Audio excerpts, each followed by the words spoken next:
아멘. 할렐루야. 하나님은 저와 여러분을 사랑하십니다. 우리 하나님은 좋으신 하나님이십니다. 전우좌우를 바라보시면서 주의 이름으로 사랑합니다. 주의 이름으로 환영합니다. 수고합니다. 반갑습니다. 네, 서로 이렇게 그윽한 눈빛으로 입이 안 보이니까 이렇게 서로 교제하시기 바랍니다. 우리 한국에 1년에 자살하는 사람이 1만 명이 훨씬 넘습니다. 네. 뭐 다른 나라도 마찬가지죠. 중국 같은 나라는 1년에 수십만 명이 자살로 죽는다고 합니다. 선진국일수록 자살자가 더 많고요. 타살로 죽는 사람보다 자살로 죽는 사람의 인구가 훨씬 많다고 합니다. 또 이혼하는 가정이 그렇게 많습니다. 30%가 이혼을 한대요. 세 가정 중에 한 가정꼴로 이혼을 하는 셈이죠. 또 이혼하는 가정 중에서 절반은 어떤 사람들이냐? 신혼부부. 이혼 가정 가운데 50%는 신혼부부들이 이혼을 한다네요. 뭐 못 먹고 못 사는 시대도 아닌데 왜 이렇게 많은 사람들이 스스로 목숨을 끊고 많은 가정이 파탄으로 치닫고 있는 걸까요? 그것은 우리가 살아가는 삶이 힘들어서가 아니라 사실은 삶의 위기 때문이 아니라 만나는 위기를 대처하는 능력, 위기를 관리할 수 있는 능력이 부실하다는 거지요. 우리 모두가 경험하는 일이지만 우리 인생이 사실 그렇게 녹록지 않습니다. 만만치 않아요. 누구든지 우리가 세상을 살아가다 보면 인생에 어려움이 있고 장애물을 만나고 때로는 위기가 시도 때도 없이 몰려오는 게 우리 인생이 아니겠습니까? 그럴 때마다 우리는 내 인생 마지막이구나, 여기까지구나, 이제 여기서 멈추자, 뭐 이런 한두 번은 참 이런 그 죽을 것만 같은 차라리 그냥 접는 게 안 낫겠나, 이런 고비가 있기 마련이다. 문제는 누구에게나 있는 이 인생의 위기를 어떻게 대처하느냐 하는 것이죠. 인생의 위기를 우리가 슬기롭게 대처한다면 우리 인생이 한 계단 점프할 수 있는 그러한 계기가 되겠지만, 그렇지 못하면 다시는 일어설 수 없는 치명적인 파멸에 이를 수도 있다는 겁니다. 개인도 그렇고 가정도 그렇고 사회, 국가, 심지어 하나님의 교회도 마찬가지인 것입니다. 그러므로 우리는 인생의 길에서 종종 맞이하게 되는 이 위기를 어떻게 대처하고 반영할 것이냐 하는 이건요, 위기 자체보다 훨씬 더 중요하다. 물론 위기도 위기지요, 중요하죠. 그러나 정말로 중요한 위기를 어떻게 처리할 거냐 하는 문제가 훨씬 더 중요하다는 사실을 꼭 기억했으면 좋겠습니다. 다소 오래전에요, 강릉에서 출발해서 동서울 터미널로 오는 강원 여객 소속 시외버스가 경기도 여주시 영동고속도로 신갈 방향 62km 섬강교 위에서 과속 및 추월을 하다가 빗길에 미끄러지면서 섬강교 다리 아래로 떨어졌습니다. 승객 29명 그리고 기사 1명 30명 중에 단 4명만 살아남는 대참사가 일어났는데요. 당시 사고 희생자 중에 홍천 내면고등학교 소속 여교사가 아들과 함께 그 차를 탔는데 참변을 당했습니다. 그리고 사고 나고 15일 후에 그 여교사의 남편이 유서를 18장 남기고 전신주의에 스스로 목을 메어서 목숨을 끊었습니다. 그래서 이게 보도되고 큰 충격을 받았습니다. 이 남편은 갑자기 몰아닥친 인생의 위기를 어떻게 이거 대처해야 되는가, 이거를 그만 수습을 못해가지고 절망감에 빠져가지고 스스로 생명을 끊어버린 것입니다. 또 다른 경우도 있어요. 이거는 실화인데요. 그 목회를 준비하고 있던 한 이 목회 후보생이 이제 사정이 있어서 박사학위 따려고 이제 미국의 유학길을 오르는데 혼자 가게 되었어요. 아내는 두고 가게 돼서 또 박사 따려면 몇 년 있어야 되잖아요. 그 몇 년을 열심히 그냥 미국에서 공부를 하는데 한국에서는 아내가 그만 바람이 났어요. 바람이 나서 일명 7계 있죠. 7계. 10계명의 7번째 계명, 간음하지 말아라. 7계를 범했습니다. 남편이 박사학위 잘 받고 돌아왔는데 보니까 아내가 7계를 범했어요. 큰 충격을 받았습니다. 그리고 깊은 고민에 빠졌습니다. 이런 판국에 내가 목회의 길 가야 되나? 어쩌면 좋냐? 내 인생에 왜 이런 끔찍한 현실이 일어나야 하는가?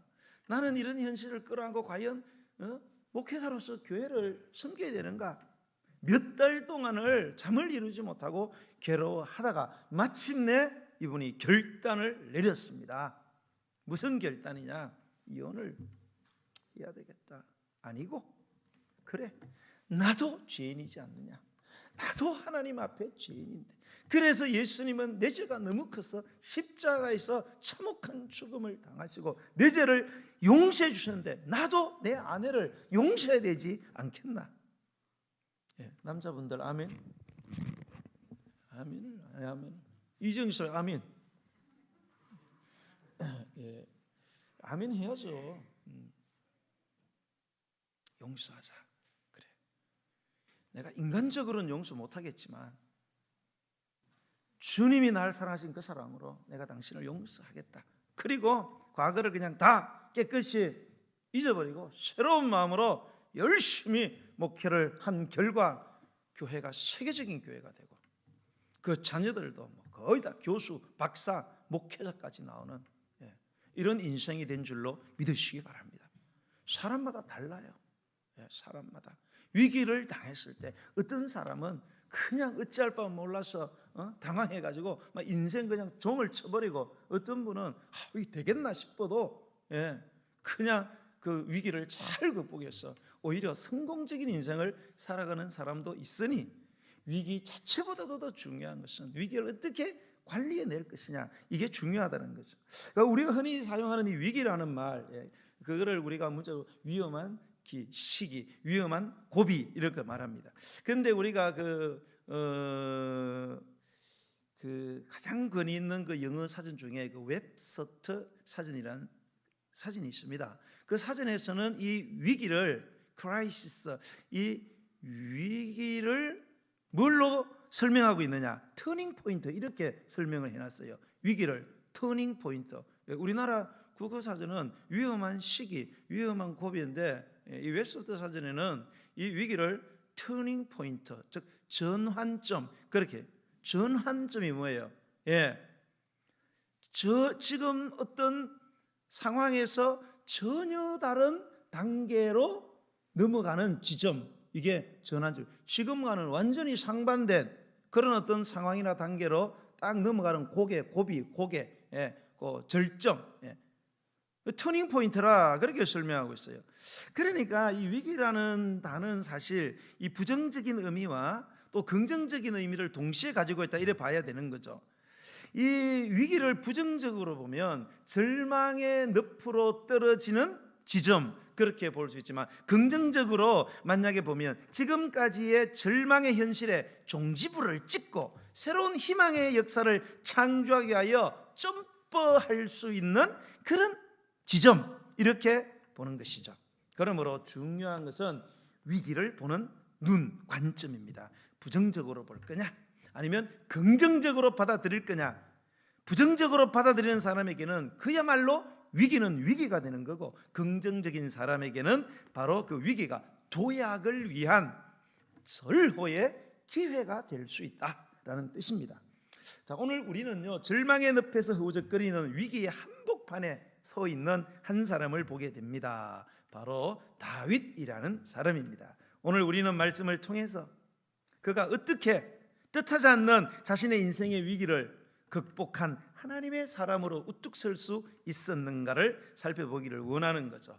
여러분, 혹시 여러분 가운데 지금 예기치 않는 위기를 직면한 분들이 계실지 모르겠어요. 뜻하지 않는 사고를 당하고, 질병 찾아오고, 재물에 손실이 오고, 자녀, 직장, 사업의 일로 어려움을 당하고 계시는 분들이 있지는 않습니까? 한 번의 실수, 한순간의 실수였는데 돌이킬 수 없는 위기에 봉착하신 분들, 우리가 이렇게 뉴스를 보면요, 잘 나가던 사람 한순간의 실수로 인생 전부 다 종쳐버리는 그런 경우. 그래서 살 길이 막막한 그러한 분들이 혹시 계십니까? 나는 오늘 주시는 이 하나님의 말씀을 통해서 저와 여러분이 겪고 있는 이 인생의 위기가 기회가 되는 전화위복, 화가 바뀌어서 복으로 변해버리는 그런 역사가 일어나기를 주의 이름으로 간절히 축원드립니다. 1절로 3절을 읽읍시다. 시작. 다윗과 그의 사람들이 사흘 만에 시글락에 이른 때에 아말렉 사람들이 이미 네겝과 시글락을 침노하였는데 그들이 시글락을 쳐서 불사르고 거기에 있는 젊거나 늙은 여인들을 한 사람도 죽이지 아니하고 다 사로잡아 끌고 자기 길을 갔더라. 다윗과 그의 사람들이 성읍에 이르러 본즉 성읍이 불탔고 자기들의 아내와 자녀들이 사로잡혔는지라. 아멘. 자, 지금 다윗은요, 인생의 가장 어두운 밤을 보내고 있습니다. 다윗은 골리앗을 때려잡은 사람입니다. 그리고 당당히 사울의 사위가 되었어요. 사위를 위해서 죽도록 충성하고 나라를 위해서 목숨을 걸었지만 그에게 돌아온 것은 뭡니까? 사울 왕의 미움이었습니다. 그래서 사울이 다윗을 죽이기 위해서 혈안이 되었어요. 왜? 저놈이 저렇게 잘 나가다가는 내 사위가 아니라 결국 내 자리를 꿰어찰 거다. 위험한 인물이라는 거죠.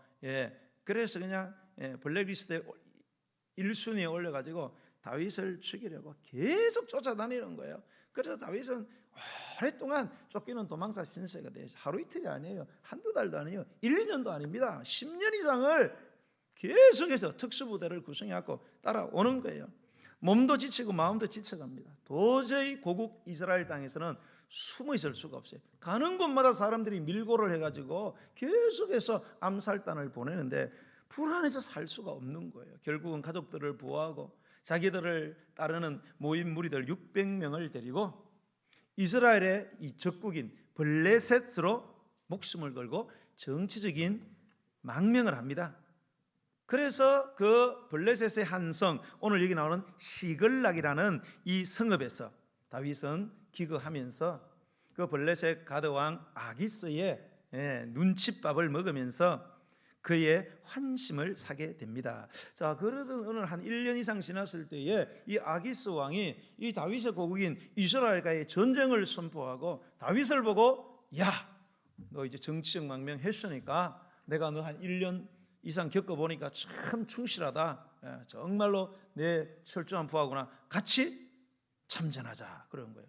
야, 갈 수도 없고 안 갈 수도 없고, 안 가면은 이거 그냥 속이 드러나기 때문에 문제가 되고, 따라가면 어떻게 됩니까? 지금 다윗은 벌써 사무엘에게 기름 부음 받아서 이스라엘의 왕이 될 거라는 예언을 받은 사람이에요.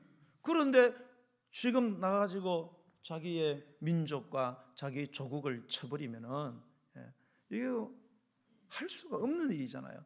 그래서 굉장히 괴로웠지만은 어쩔 수 없이 전장에 그냥 끌려가다시피 했습니다. 그런데 그때 하나님이 개입을 하셨어요. 그래서 하나님께서 그 아기스 왕의 장관들의 마음을 움직였어요. 임금님, 다윗 저놈은 안 됩니다. 왜 안 되냐? 저놈은 반드시 배반할 놈입니다. 옛날에 우리 대장군 골리앗을 죽인 놈입니다. 믿을 수가 없습니다. 아니야. 1년 이상 내가 겪어봤는데 너무너무 충실하다. 완전히 이스라엘을 배반했다. 안 됩니다. 반드시 배반할 겁니다. 전쟁에서 만약에 배반해갖고 이스라엘군과 합세해서 다윗이 치면 누구를 치겠습니까? 우리의 목숨을 잘라갈 놈입니다. 우린 절대 반대입니다. 그래서 뭡니까? 되돌아오게 되는 거죠. 3일 길을 그렇게 되돌아와서 이 시글락에 왔을 때에 믿겨지지 않는 그러한 상황이 벌어지고 말았습니다. 그게 뭐냐, 오늘 읽은 것처럼 다윗과 이 군사들이 시글락 성을 잠시 비운 사이에 이 아말렉 족속이라는 자들이 와서 이 시글락 성을 기습 공격을 했어요. 성을 완전히 불태우고 초토화시켜 버렸습니다. 그리고 아내들과 자식들을 전부 다 끌고 갔습니다. 아시다시피 고대는 포로가 되었다 이러면 여자들은 뭡니까? 적국 남자들의 성적 놀이개감이 되는 거죠. 그리고 애들은 전부 다 노예로 팔아 버려서 돈 챙기는 겁니다. 자, 이날의 참상과 슬픔이 어느 정도였는지 성경은 4절에 기록하고 있습니다. 4절 읽어보겠습니다. 시작. 다윗과 그와 함께한 백성이 울 기력이 없도록 소리 높여 울었더라. 아멘. 밤새도록 땅을 치면서 막 모두 다 엉엉 울면서 막 목이 쉬어서 더 이상 목소리가 안 나올 때까지 막 그렇게 울었다는 거예요. 예. 받아들일 수 없는 현실이죠. 그런데 이것보다 더 충격적인 일이 다윗에게 그 다음에 일어납니다. 그게 6절입니다. 한번 읽어보겠습니다. 시작. 백성들이 자녀들 때문에 마음이 슬퍼서 다윗을 돌로 치자 하니 다윗이 크게 다급하였으나 그의 하나님 여호와를 힘입고 용기를 얻었더라. 아멘. 자, 지금 벌어진 이 상황 자체도 너무 절망적이에요. 그런데 더 비극적이고 절망적인 것은 다윗을 그렇게 따르던 600명의 이 군사들이 지금 이 모든 참상의 원인은 우리 지도자 다윗에게 있다. 예. 이 성을 완전히 비워놓은 게 아니었는데 이거는 우리 지도자. 그래서 우리 부인, 우리 애들까지 지금 생사를 알 수가 없지 않느냐. 우리는 더 이상 다윗을 따를 수 없다. 돌로 쳐서 죽이는 게 안 낫겠나. 그러면 자기들끼리 모여가지고 막 수건거리는데 돌 소리 들리고 막 돌을 지는 것들이 보이고 이런 상황이 되었다는 거예요. 뭐 저거로부터의 공격이야 어쩔 수 없겠지만 그렇게 믿고 따르고 함께했던 그런 동족으로부터 배신. 갑자기 사람이 돌변해서 돌 들고 죽이려고 덤벼드는데 실로 가슴이 아프고 충격적인 일이 아닐 수 없었습니다. 이 600명이 어떤 사람이에요? 잘난 사람이 아니에요. 전부 다 쫓겨다니는 도망자들, 전가자들, 병 있는 자들, 버려진 자들 오길래 다 받아줬습니다. 자기도 도망치기 힘듭니다. 일신도 자기가 보호하기 힘든데 다 오는 자들을 다 받아줘서 먹여 입히고 훈련시키고 이랬는데 이런 상황이 되니까 돌변해 버린 것입니다. 바로 이것이 세상 인심이요, 사람 인심이 아니겠습니까? 우리가 살아가는 세상이 그렇습니다. 은혜와 도움을 입었다가도 어떤 상황에 대해서 이해관계가 얽히고 설키면은 갑자기 사람들이 변해버리더라고요. 막 별의별 욕을 다 하고 등을 돌리는 사람들은 양반입니다. 어떤 사람 막 칼들이 되고, 저 목회하면서 그런 일들을 저는 많이 겪어봤어요. 욕이란 욕은 다 들어봤어요. 아주 엄청나게 막 전화되고 하는데, 아유 그래도 집사님 그렇게 욕을 하면 안 되죠. 막 그런 욕 진짜 욕도 진짜 아주 기술적으로 잘하시더라고. 그 양반입니다. 갈 데 없어 막 그다 주고 입히고 재워주고 막 그런데도 막 나중에는 막 칼 들고 덤벼갖고 막 우리 사모 죽인다 그러고 우리 딸 죽인다 그러고 막 나 죽인다 그러고 막 그런데 아주 참 되게 그럴 수가 있나. 물에 빠진 놈 건져 내놨더니 뭐 내놓으라고요? 내 보따리 내놓으라고. 적반하장도 유분수지 참. 근데 이게 사실 우리예요. 우리가 그렇습니다. 여러분 믿었던 사람에게 배신당해 본 적이 있으신지 모르겠어요. 여러분 배신당했을 때 기분이 어떠세요? 정신이 아득해지고 피가 거꾸로 솟아오르고 막 격분하고 막 심장이 막 찢어진다. 어떨 땐 뭐 배신당하면 나는 이거밖에 안 되나 막 자책되고 내 자신의 수치가 막 드러나는 것 같아서 정말로 너무너무 힘들죠. 배신 당해본 분들은 알 거예요. 안 당해본 사람은 뭔 소리인지도 모르고. 여러분 가룟 유다의 입맞춤의 배신을 여러분 아세요? 눈을 시퍼렇게 뜨고 보고 계시는데도 예수님께서 그 앞에서 3번이나 부인하고 저주하고 배신하는 이 뻔뻔한 철면피 베드로를 바라보고 계셨던 우리 주님의 여러분 심정이 상상이나 되세요, 여러분? 정말 인간관계에서 배신은요 피눈물 나게 하는 천벌받아 마땅한 악덕이고 악질이고 참 우리 인간으로서 해서는 안 되는 일이 아닌가 저는 그렇게 생각합니다. 나는 우리 하늘특교회 식구들이 정말로 도리와 의리를 저버리지 않았으면 좋겠어요. 한 분도 아멘 안 하시네. 여러분 혹시 이 다윗의 모습이, 예수님의 처지가 어쩌면 나하고 똑같냐? 여러분 그렇게 느끼시는 분들이 계십니까? 오늘 그분에게 하나님의 위로가 있을 줄로 믿습니다. 자, 이 다윗의 그때의 심정을요 6절에 보니까 자 그렇게 따르고 막 그렇게 우린 다윗밖에 없다 그러더니 뭐 갑자기 변하고 돌 쥐고 막 때려 죽이려고 덤비드는 거예요. 이때 다윗의 심정 6절에 보니까 크게 다급했다 이렇게 돼 있어요. 영어 성경에는 큰 슬픔에 잠겼다, 비탄에 잠겼다, 엄청난 스트레스, 고통, 아픔이 겹치면서 이럴 수도 없고 저럴 수도 없는 그야말로 난감한 지경에 빠지고 말았다는 거죠. 지푸라기도 있으면 잡고 싶은 심정이다 이 말입니다. 다윗의 인생의 최악 최대의 위기에 처한 것입니다. 다윗의 인생이 여기서 끝나느냐 마느냐 중대한 그런 기로에 서게 된 거예요. 이걸 잘 극복하면 살 것이요, 여기서 주저앉으면 다윗의 인생 끝장나는 겁니다. 자, 그러면 다윗은 이런 위기적 상황을 어떻게 극복할 것인지 여러분 궁금하지 않습니까? 자, 우리 6절의 말씀을 다시 한번 읽어보겠어요. 6절 시작. 백성들이 자녀들 때문에 마음이 슬퍼서 다윗을 돌로 치자 하니 다윗이 크게 다급하였으나 그의 하나님 여호와를 힘입고 용기를 얻었더라. 할렐루야. 절대적인 절망, 위기가 왔어요. 그러나 거기서 주저앉거나 낙심하거나 그래서 인생 끝낸 게 아니고 뭐예요? 그의 여호와 하나님을 힘입어서 용기를 뭐라고 되어 있나? 얻었더라. 할렐루야. 자, 그의 하나님 여호와를 힘입었다. 그의 하나님 여호와를 힘입었다. 이게 무슨 뜻이냐? 원어에 보면은 그의 여호와 하나님을 힘입었다. 이거는 그를 믿는 여호와 안에 있었다 그런 뜻입니다. 그의 하나님 여호와 안에서 용기를 얻었다. 이 말은 자기 자신의 용기를 북돋우고 자기 자신을 더 강화시켰다 그런 뜻입니다.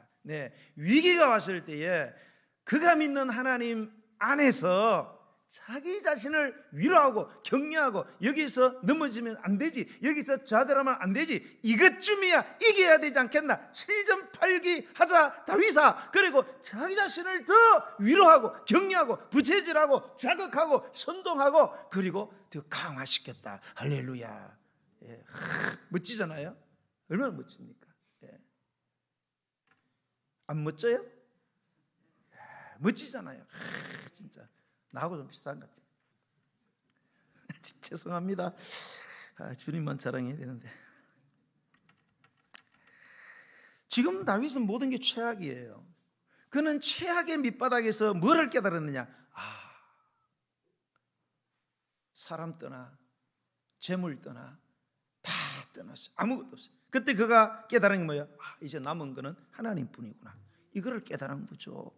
응? 모든 거 잃어버리고 모든 사람들이 자신에게 등을 돌릴 때 이 절박한 위기 속에서 단 한 가지, 하나님을 의지하는 것 외에는 다른 방법이 없다. 이제는 이거를 깨달은 거죠. 우리가 누가복음 5장 5절에서 그 6절을 보면 시몬 베드로가요 예수님을 만나는 장면이 나옵니다. 배를 타고 고기 잡으러 갑니다. 밤새도록.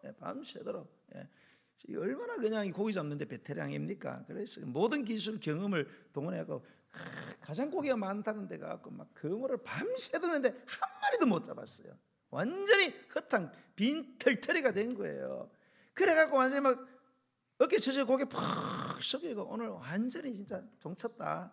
그러면서 돌아오는데 해변가에서 어떤 분이 시몬아 너 저 깊은 데로 가서 다시 들어가서 그물을 좀 던져라.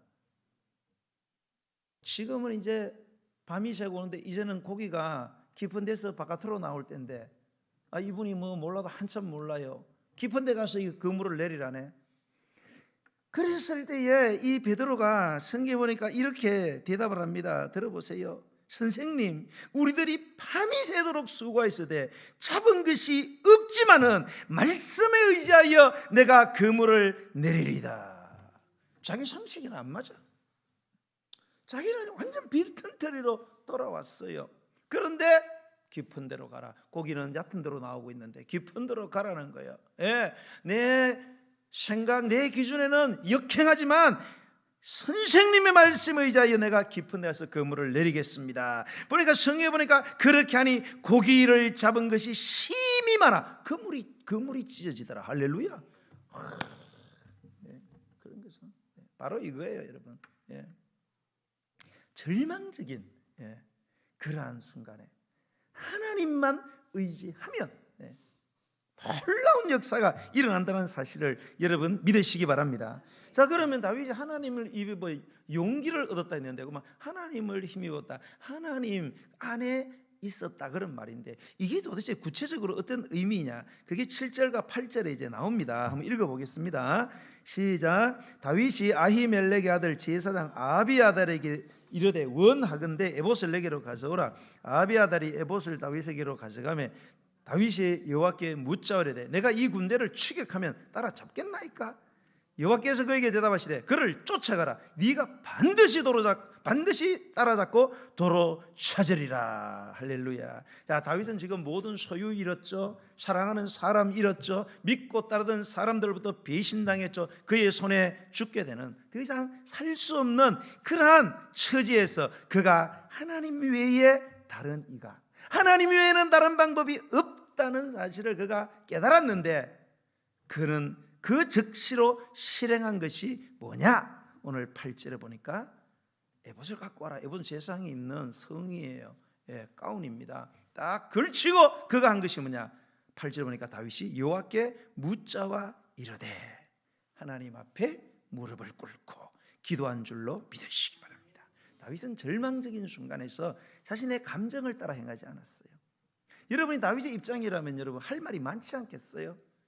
지금 자기들만 지금 아내를 뺏긴 게 아니잖아요. 다윗은 아내가 두 사람이었어요. 갈로 치고 있잖아요. 5절에 그죠? 다윗의 두 아내 아히노가 아비가일도 끌려갔잖아요. 보통 사람은 한 사람이라. 근데 지금 두 사람. 할 말이 많아. 그리고 지금 얼마나 다윗이 거둬들이고 챙겨주고 얼마나 그렇게 대우해 줬습니까? 정말로 배신감 느끼고 너무너무 속상하죠. 그러나 그런 감정에 빠지지 않았다는 거예요. 그런 하나님 앞에 무릎을 꿇었어요. 그리고 위기 앞에서, 다가오는 위기 앞에서 뒤로 넘어지지 않았어요. 오히려 앞으로 넘어졌어요. 누가 앞으로? 하나님 앞으로 넘어진 거예요. 여러분, 위기가 옵니까? 뒤로 자빠지지 마세요. 뒤로 자빠져서 잠이나 자고 그러지 마세요. 앞으로 자빠지세요. 하나님 앞에 무릎을 꿇고 엎드리라 이 말입니다. 여러분, 인생의 위기가 왔을 때는 절대 우리 믿는 사람은 세상의 방법을 동원하거나 나를 도울 사람이 누군가 찾아다녀서는 안 됩니다. 여러분, 하나님 앞에 무릎을 꿇어야 됩니다. 하나님의 무릎을 꿇고 하나님이 일을 하시게 기도해야 될 줄로 믿으시기를 바랍니다. 여러분, 예레미야 33장 2절로 3절을 보면 일을 행하시는 여호와, 그것을 만들며 행하시는 여호와, 그의 이름을 여호와라 하는 이가 이와 같이 이르시도다. 너는 내게 부르짖어라. 내가 내게 응답하겠고 내가 알지 못하는 크고 은밀한 일을 너희에게 보여주리라. 여러분, 지금 예레미야는 깜빵에 있습니다. 언제 죽을지 모르는 지금 상황이에요. 깜빵에서 나올 수 있는 확률은 제로입니다. 그런데 갑자기 하나님이 나타나가지고 뭐냐? 일을 행하시는 여호와, 그것을 만들며 성취한 여호와. 일을 행하신다는 건 뭐냐?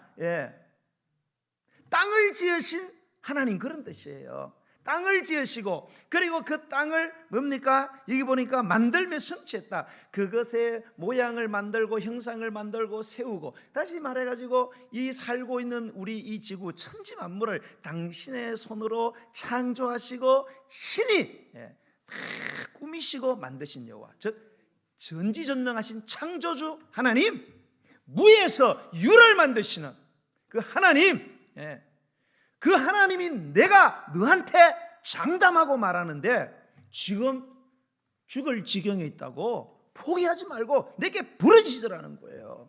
그러면 내가 응답을 하겠다는 거예요. 어떻게? 네가 알지 못하는, 네가 듣고 보지도 경험하지 못한 그런 크고 은밀한 일, 기가 막힌 방법으로 내가 너에게 보여주리라, 역사하리라. 여러분, 여러분의 삶의 무에서 하나님의 창조의 유가 나타나기를 원하십니까? 사업, 미천도 무 없고, 나를 도와줄 사람도 무 없고, 백도 무, 기회도 무, 건강도 무, 재주도 무, 대출이자 낼 돈도 무. 어떻게 살아야 될지, 무엇을 해야 될지, 살 길도 안 보이고 살아야 할 이유도 무. 모두 다 뭡니까? 여러분, 지금이야말로 하나님께서 당신의 유를 여러분이 미처 알지도 못하고 깨닫지도 못했던 하나님의 크고 은밀한 기적들을 보여주기를 원하시는 때인 줄로 믿으시기 바랍니다. 뭐 할 때? 하나님 앞에 꼬꾸라질 때, 하나님 앞에 넘어질 때 무릎 꿇고 기도하세요. 그러면 우리의 무가 유로 변해지는 줄로 믿으시기를 바랍니다. 여러분, 기도는 위기를 극복하는 최후의 수단이 아닙니다. 최선의 선택입니다. 여러분, 우리가 인생의 위기 앞에서 정말로 중요하게 여겨야 될 것은 뭐냐? 좋은 환경, 좋은 조건, 환경과 조건의 변화가 아니라 좋은 태도가 필요하다는 사실을 꼭 기억하셔야 합니다. 항상 기뻐하는 태도, 쉬지 말고 기도하는 태도. 범사에 감사하십니까? 감사하세요. 왜 입이 이만큼 나와? 감사하세요. 안 돼요? 안 될 것 같아요? 감사하세요. 무조건 감사하세요. 여러분, 어려울 때일수록 정신을 차려야 돼요. 어려울 때일수록 기도해야 합니다. TV 보는 시간 줄이고 기도하시고, 잠자는 시간 좀 줄이고 기도하시고, 또 너무 안 자면 안 돼요. 잡담하는 시간 줄이고 기도하세요. 전화통 붙들고 있는 시간에 기도하시고, 핸드폰 가지고 무슨 오락을 하고 있는지 모르겠는데 기도하시고, 쇼핑하는 시간 줄이고 기도하시기 바랍니다. 사도행전 2장에 보면 예수님이 성천을 하시고요, 예루살렘이 예수님의 제자들에게 굉장히 위험한 곳이 되었어요. 왜? 예수님을 따른 자들은 다 죽이려고 지금 원수들이 밖에서 막 득실거리고 있는 거예요. 지금 예루살렘을 빨리 떠나야 되는데 예수님이 너희들 절대 예루살렘 떠나면 안 된다. 이 위험의 한복판에 반드시 있어야 된다. 언제까지? 아버지가 약속한 것을 받을 때까지, 성령이 임할 때까지. 여기가 가장 위험하지만 무조건 여기서 버텨야 된다. 예, 얼마나 부담이 됩니까? 예, 너무나 큰 위기의 한복판에 계속 있으라는 거예요. 그래서 사도들을 포함한 120명의 제자들이 마가 다락방, 그 넓은 다락방에 전부 다 모여가지고, 그 아버지가 약속한 그 성령 받으려고 10일 동안을 계속 성경에 보니까 오로지 기도에 힘을 썼다는 거예요. 그런데 10일이 되는 날에 하늘에서 하나님의 성령이 충만하게 임한 줄로 믿으시기 바랍니다. 사도행전 4장 2절을 보니까 그들이 다 성령의 충만함을 받았다. 여러분, 성령의 충만함이 뭡니까? 방언하는 거예요. 팍팍 뛰는 겁니까? 예, 그 뭐 성령 받은 외적 현상 중에 그냥 하나에 불과하죠. 성령은 하나님이시죠. 하나님이 충만해졌다는 거예요. 머리끝에서 발바닥까지 사지백체 오장육 우리의 지정의 전부에 하나님이 가득 찼어요. 예, 무슨 말입니까? 하나님이 내 사지백체, 내 지정의를 완전히 장악을 해가지고 내 자유의지를 사용해서 하나님이 역사하기 시작했다, 이 말입니다. 예, 완전히 하나님으로 절여진 거예요. 예, 그러니까 그냥 하나님이 말씀하시는 대로, 억지로가 아니라 그냥 내 영혼과 내 자율의지가 그냥 거기에 100% 동의를 하고 순종해야 하는데, 놀라우리는 하나님의 그 성령의 능력이 함께 나타나더라는 거예요. 놀라운 성령의 지혜가 그들의 막 입을 통해서, 막 두뇌를 통해서 나오는 역사가 일어나더라는 거예요. 그게 성령의 충만이에요. 언제? 기도할 때. 여러분, 기도를 하셔야 됩니다. 성경 읽는 것도 중요하고, 여러분 예배 드리는 것도 중요하고, 봉사하는 것 중요합니다. 백날 해도 여러분 성령 충만은 일어나지 않습니다. 물론 성경을 깊이 읽으면서 성령과 교제하면서 말씀을 읽을 때도 성령의 충만함이 일어납니다. 그러나 성경에서 말하는 더 확실한 성령의 충만을, 정말로 하나님이 내 삶을 온전히 장악하고 하나님과 나와 하나가 되어갖고 하나님이 원하시는 것, 하나님이 기뻐하시는 것이 나의 기뻐하시는 것이 되고, 하나님이 가고 싶은 게 내가 가는, 하나님이 하고 싶은 게 내가 하고 싶은 게 되는 거고, 이거는 기도 외에는 없습니다. 기도하면 됩니다. 기도. 교회를 수십 년 다녔는데 이런 경험이 한 번도 없다. 이거는 좀 생각을 해봐야 되지 않겠어요? 응? 계속 내가 나를 지배하고 내 생각, 내 IQ, 내 잔머리 굴러가면서 그렇게 아무리 신앙생활해도 소용이 없단 말입니다. 예? 여러분, 남편 전도하고 싶으세요? 아내 전도하고 싶으세요? 가족 전도하고 싶으세요? 백날에도 안 됩니다. 여러분, 하나님이 하셔야 되는 거예요. 그럼 하나님 하니까 에라 내비둬라 그래야 됩니까? 아닙니다. 기도를 해야 돼요. 하나님이 움직여 주세요. 하나님이 저 사람 움직여 달라고. 응? 그렇게 계속하고 그 사람 막 교회 나가라 자꾸 그러지 말아요. 안 그래도 부담돼 죽겠는데 자꾸 나가자 그래. 열심히 기도하면서 무조건 막 발도 막 씻어주고 손도 닦아주고 막 화장도 시켜주고 막 맛있는 거 사주고 이것만 해요. 열심히 하고 기도해요. 하나님 저 인간 교회 나오게 달라고. 역사가 일어납니다. 여러분, 일어나요. 우리 막 그것도 뭐라고 막 내 힘으로 해보려고 막 내가 감동시켜 보려고 막 백날에 소용없어요. 부산에 가면 수영로 교회라는 대형 교회가 있습니다. 그 정필도 목사님이 개척해, 지금 이제 원로 목사님 됐는데요. 이분이 이제 개척을 한 지 이제 몇 년이 안 됐는데 한 500명 들어가는 교회를 이렇게 지었는데 와 500명이 막 가득 찼습니다. 몇 년 만에. 그러니까 자기도 막 자기가 자신을 봐도 너무 뿌듯한 거예요. 이야, 몇 년 전에 벌써 500명 꽉 잡아 자리가 막 없어. 이야, 정필도 너 대단하구나. 그런 막 생각 들고 자기가 막 자랑스럽고 막 살펴보고 그랬어요. 근데 그 주일에 그렇게 500명 넘는 사람들이 꽉 들어서 하고 이제 수요일이 돼요. 수요일은 그래도 보통 3분의 1은 나오니까 주일 예배에 한 3분의 1이 보통 이렇게 수예배 나오거든요. 뭐 500에 3분의 1이면 그래도 한 100명 이상 나와야 되잖아요, 그죠? 예. 그런데 몇 명 나왔냐 수요일 날? 반주자 1명, 사모님 1명, 그리고 꼬맹이들 몇 명 이렇게 앉았더래요. 어른 1명도 안 나오더래요. 너무 충격을 받은 이분이 이런 일이 있을 수 있나? 주일날 3일 전에는 500명 이상이나 꽉 찼는데 이거는 어른 1명도 안 나죠. 반주자 외에, 사모님 외에는. 너무 놀래가지고 하나님 앞에 무릎을 꿇고 그날부터 기도하기 시작했어요. 주님, 제가 뭘 잘못했습니까? 응답해 주시옵소서. 어느 날 주님이 기도 중에 나타나서 크게 책망하되, 이놈아 네가 했냐 내가 했지? 이놈아 네가 했냐 내가 했지? 따라해 보세요. 네가 했냐? 더 크게, 네가 했냐 내가 했지? 저 자기가 한 줄 알았어요. 정필도 목사님은. 자기가 설교 잘하고 자기가 목회 잘하고 자기가 기술이 있고 재능이 많아서 막 사람들이 모이는 자들. 그러다 보니까 네가 한 게 아니야 자식아, 내가 한 거야 내가. 근데 왜 네가 다 영광을 가로채? 그래서 주님의 무릎 꿇고 무조건 잘못했다 용서를 구했습니다. 주님 잘못했습니다. 제가 하는 줄 알았습니다. 주님이 하신다고는 꿈에도 생각을 못 해봤습니다. 그래서 그 후로부터는 주님이 하시는구나, 주님이 하셔야 되는구나. 그래서 그렇게 기도를 했대요. 주님, 우리 수영로교회 담임 목사는 이제 주님이십니다. 나는 교육전도사입니다. 이제 시키는 대로 심부름 잘하겠습니다. 그리고 교회에 골치 아픈 일이 생기면은 하나님께 가서 주님, 담임 목사님 뭐 하세요? 지금 골치 아픈 일이 생겼습니다. 교회 잘 담임 목사님께서 해결하시옵소서. 나는 시키는 대로 하겠습니다. 만약에 잘못되면 제 망신이 아니고 담임 목사님 주님 망신입니다. 아시지요? 그리고 계속 기도를 했다는 겁니다. 그러니 하나님께서 목회를 도와주시고 큰 교회로 그렇게 부흥을 했다는 거예요. 사랑하는 성도 여러분, 저와 여러분이 살아가다 보면 우리의 삶에 시글락을 만날 때가 있어요. 참 예기치 않았던 그런 일들이 펑펑 터지는 거죠.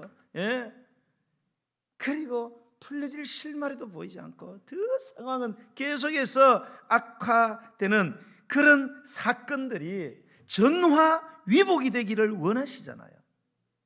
여러분 우리가 이렇게 그 서핑하는 사람 있잖아요. 서핑, 예? 서핑하는 사람들, 이 서퍼들 막 산더미 같은 이 막 파도가 막 입을 벌려갖고 막 샥 오는데 아이고 판자대기 위에서 막 한 사람이 샥 봤어요?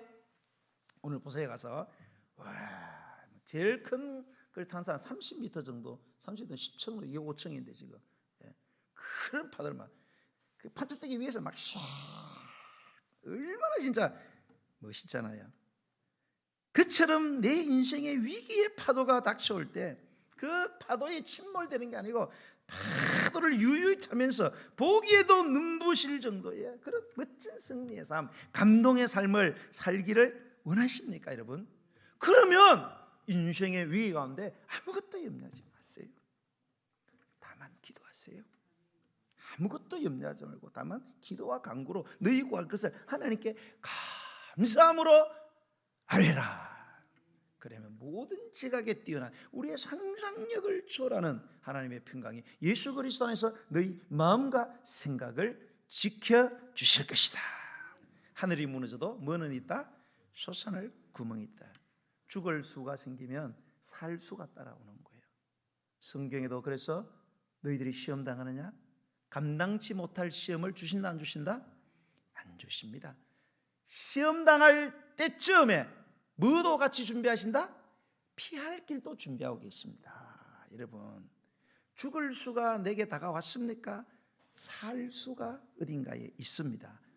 뭡니까 그게? 기도하는 거예요.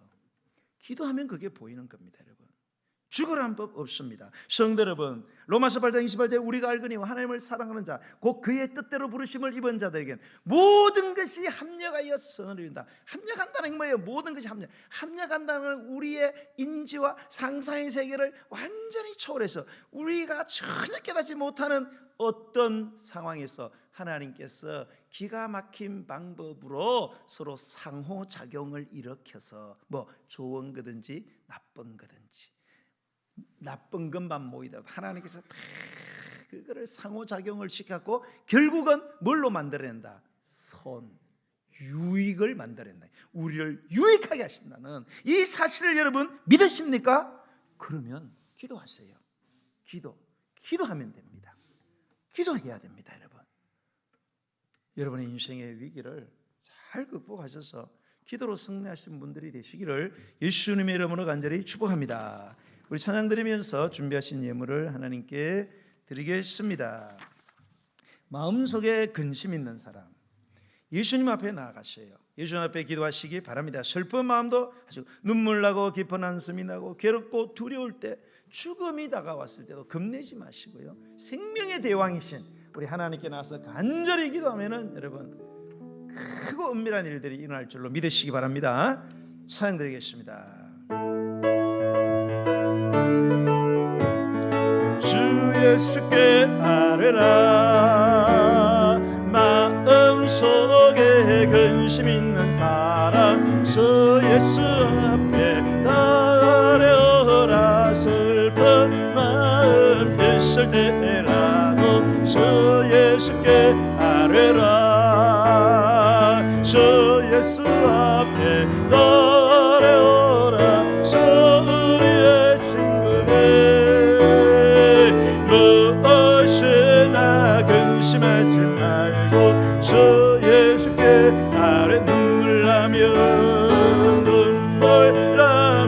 깊은 한숨 쉴 때 주 예수 앞에 아뢰어라 은밀한 점 내게 있더라도 주 예수 앞에 아뢰어라 주 예수 앞에 아뢰어라 우리의 친구네 할렐루야 무엇이나 근심하지 말고 주 예수께 아뢰라